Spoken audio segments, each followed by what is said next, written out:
বাংলাদেশের কত ধনী আল্লাহ পাওয়ার জন্য মাহে রমজান আসলে মক্কায় দৌড়ায়, মদিনায় যায়, কয় মক্কায় নামাজ পড়বো, মদিনায় নামাজ পড়বো।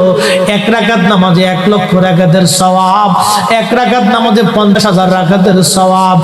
উমরা করে মক্কায় কাটায় সময় মদিনায় কাটায়, মক্কায় কোরআন খতম দিতে চায়, মদিনায় কোরআন খতম দিতে চায়।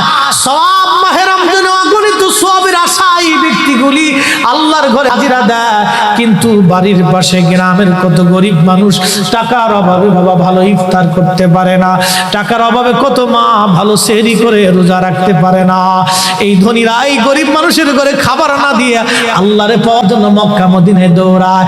আল্লাহ ডাক দেখো বান্দা একবার মরে দেখ, কায়দা মতো জুতা দিয়ে পিটামো, আমার বান্দারা না খেয়ে ইফতার করবে, আর তুই আল্লাহ পাওয়ার জন্য মক্কায় আইছো, এমন আল্লাহ আমি ধরা দেব না।